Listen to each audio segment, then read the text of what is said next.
Okay, this will be a quick look at the Cessna 152 aircraft from Just Flight and Carenado.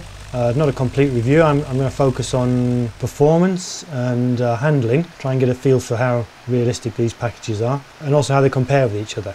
These are both payware packages, cost about the same. I'm in the UK, I got them both as downloads. The Just Flight 152s was 14 odd pounds. Carenado slightly more, about £17. In each case you get the aircraft for both FSX and Flight Sim 2004. We're going to look at the FSX versions here. Okay, we're going to start with the Carenado. I'm going to look at performance first. Now I thought for looking at performance it'd be good to fly out of a little strip like this. There's a little Ag Pilot strip in Queensland. As you can see, it's surrounded by trees. What you can't see is there's trees behind us as well at one end of the runway. Obviously quite a short strip, and to make things worse, it's on the side of a mountain. One obvious consequence of being on the side of a mountain is it slopes. Now we're looking up the hill here. Lots of good reasons why we shouldn't take off from this end, so what I'm going to do is backtrack up to the top end and take off in the other direction. I've got my air tour handling notes for the Cessna 152 here, and I'm going to turn to the section on performance. This is a short strip, so the part I'm most interested in is the how much runway I'm going to need to clear a 50-foot object. Should get us over the trees at the far end. Now what do we need to know to look that up in the tables? Well, the altitude of this airport's about 260 feet. The outside air temperature today is 16 degrees. Weight wise, we're pretty close to maximum weight. 2 adults on board, a couple of bags, puts us just under maximum weight. So looking all that up in the tail, I have to round up those figures to find the appropriate entry in the table. Tells me I need about 1,460 feet of runway to get out of here. Now it's a grass runway, so we've got to add another 15% to that. Takes it up by my reckoning about something over 1,680 feet. The length of this runway is 1,550 feet, so charitably it's going to be a bit tight. On a hot day with wet grass, maybe too tight. I suppose what we're looking for is it'll be quite tight, and if it's quite tight then we can pretty much conclude the performance is kind of realistic from this model. Okay, it is a short runway, so we're using short field technique here. 10 degrees of flap just gone down. We're going to stand on the brakes so we got full power as soon as we start to roll. Going to be looking for 50 knots to lift off.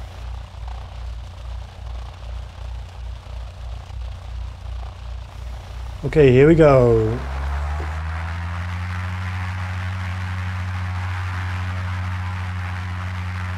Keeping on the rudder, keeping us straight, looking for 50 knots.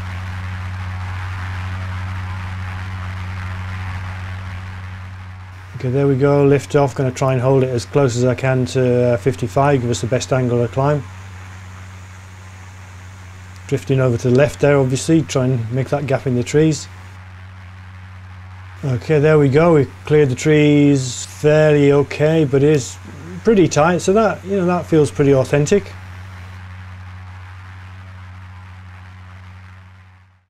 Okay, so we're going to go back and do the same thing, same technique with the Just Flight 152. Here we go.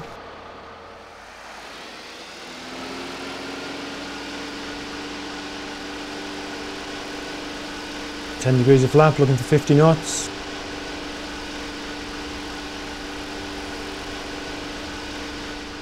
Okay, here we go. Whoa, now that doesn't look quite as realistic to me. That's more of a Saturn V than a Cessna 152. We're halfway down the runway and we're easily over the trees.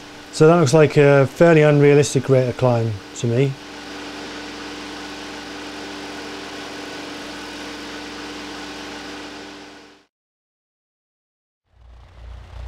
So what we're going to do now is we're going to look at another aspect of handling. We've been around the block, we're going to do an approach.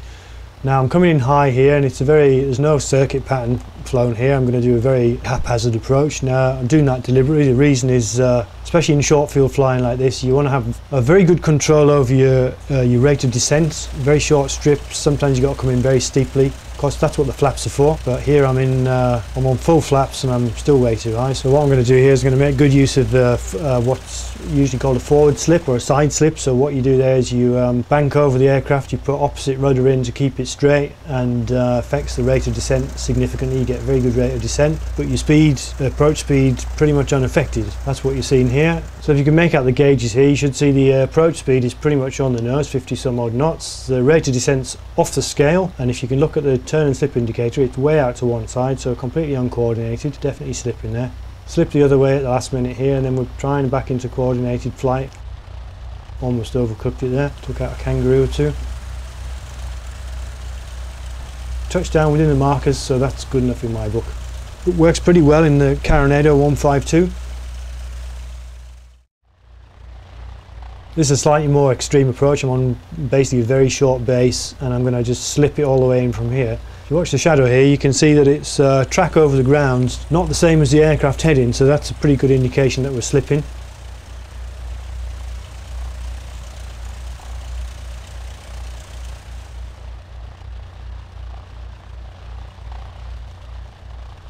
A fairly acceptable touchdown here. We have used quite a lot of the runway, so room for finesse there.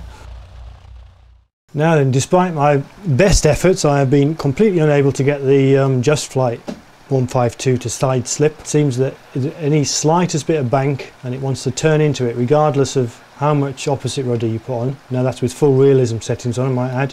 One thing I have discovered is you can cross the controls, and it does affect the rate of descent by banking the aircraft, committing to a turn, because it will turn, putting opposite rudder on, crossing the controls, and you still can get a marked increase in rate of descent. So not very realistic. Even the default Cessna 172 side slips better than this one, which is to say it side slips.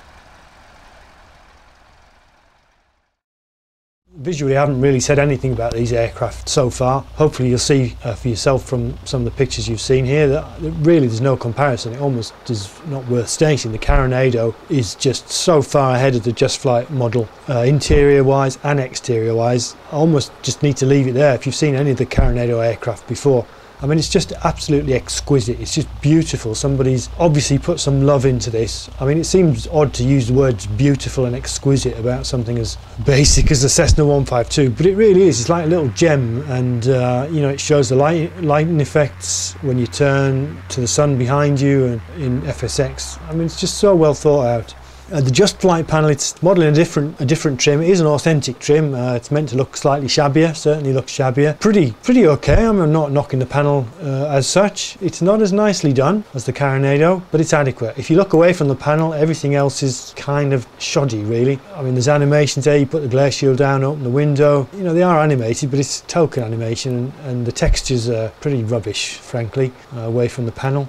Conclusions, well, draw your own. Absolutely no reason to buy the Just Flight model, given they're similarly priced. Even if they weren't similarly priced, visually it's just about acceptable. Shabby interior, cartoony exterior.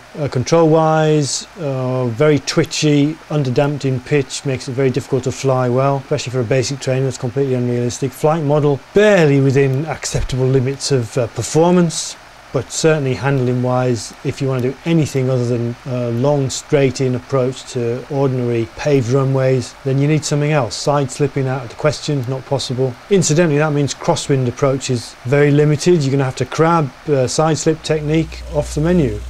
Carenado, can't recommend it highly enough. Gorgeous aeroplane, worth every penny. Flies just as well in Flight Sim 2004, by the way. Looks just as good, amazingly. And for £17, don't know what that is in dollars, $30 or something, fantastic bargain.